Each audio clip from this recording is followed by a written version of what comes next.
Welcome back to Homestuck for Dummies, the series where I explore the forgotten and misinterpreted parts of Homestuck lore for your convenience. Today, we're back for episode 2, the Quadrants. It annoys me just how much the fandom gets wrong about these, so consider this a direct response to that. Wrong things. I actually got one detail wrong in my last video that I would like to point out. The ancestor session was first to undergo a scratch as they could facilitate their ectobiology and thus their existence, which is why the troll's ectobiology is so convoluted. But whatever, you're here for the quadrants, aren't you? Let's get into it.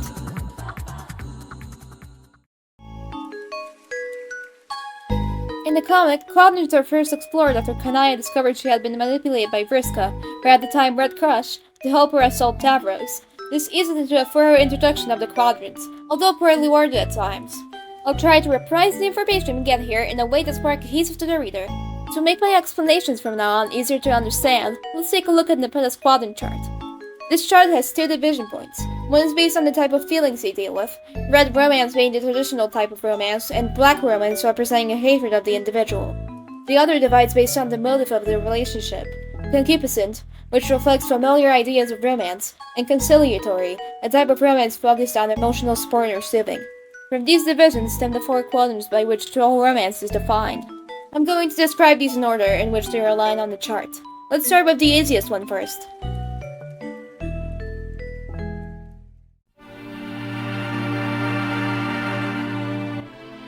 Like I said before, I will be explaining the flush quadrant first. To quote Homestuck itself, when 2 individuals find themselves in a flush quadrant together, they are said to be matesprits. Matespritship is the closest parallel to the human concept of romance trolls have. It plays a role in the troll's reproductive cycle, just as it does for humans. An example of matespritship would be almost any ship, really. Most Homestuck ships are placed in this quadrant, likely as it is the most familiar to its audience. Not much more needs to be explained, moving right along. Next up is the Coligonous quadrant. I don't believe it's ever thoroughly explained in the source, but I've analyzed and put together my own interpretation. Considering it lands on concupiscence, it is fair to assume it operates very similar to the flush quadrant, with operating on black romance instead. Instead of attraction for positive traits, the point of attraction is your hate and vitriol towards that person. Paraphrase Terezi, her Coligonous relationship with Gamzee is incredibly hateful, but that hate is what clings her to him romantically. Most Kismesis dudes are like this in nature, with notable exceptions where the concupiscent hatred can be transformed into a conciliatory-like method of soothing. Another example of this is in Eridan and Stalg's black romance, which miraculously keeps the both of them stable. This is shown via Aerosol Sprite, who remains intact in spite of their mutual hatred, unlike Sabri Sprite, who explodes immediately. As for proper examples of Coligonous romance, we are shown the Black Queen and her archagent, Jack Noir, who maintain that position of all of their iterations. Vriska and Tavros are also an interesting example, but we will get back to them later. Let's move on to the conciliatory quadrants. The Ashen quadrant, to quote, involves a particular type of free relationship of a black romantic nature. Falling on the conciliatory side, it has no bearing on the reproductive cycle, except for indirect ramifications. When 2 trolls are locked in a feud or some otherwise contentious relationship, one can intervene and become their auspicious. The auspicious mediates between the 2, playing the role of a peacekeeper, preventing the feud from boiling over into a fully coligonous rivalry. In simpler terms, the auspicious is trying to push the 2 away from a full-on coligonous relationship, one even beyond the norm for a Kismesis dude, which, as you can guess, is very dangerous to both parties involved. An excellent example of this is Kanaya's attempted auspicism between Tavros and Vriska, which doesn't really do anything but is if fodder counts. Kanaya and Vriska's dynamic is overall so interesting to me, I need to write more about it.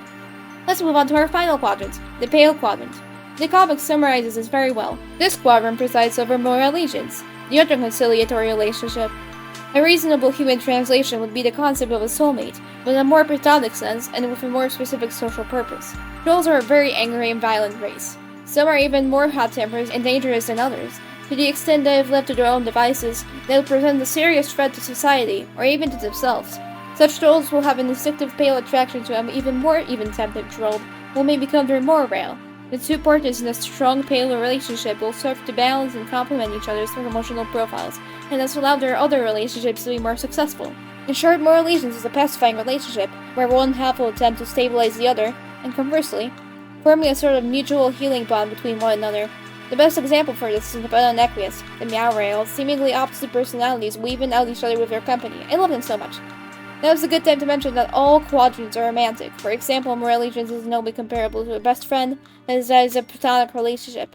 As it compares it to having a soulmate, though in a slightly more platonic manner. I've mentioned this before, let's forget about it.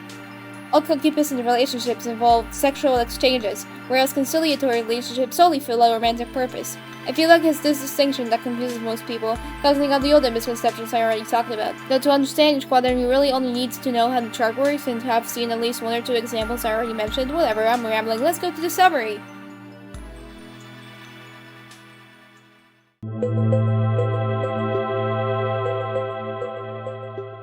Well, let's make this quick. All 4 quadrants are romantic, with the flesh and colligonous quadrants also including sexual relations. Royals are not comparable to best friends, stop saying that, and the rest is actually pretty complicated. Read up on it further if you prefer. Should you use it for shipping purposes? Maybe, depends on what you like. In writing troll relationships, knowing quadrants is incredibly useful, as is understanding troll social norms in general. In my opinion, I think it's fun to dissect, but it isn't particularly useful to read Noah outside of Discourse, I'm afraid. Well, that's all I have for today. Thanks for watching. I'll see you next time. Bye-bye!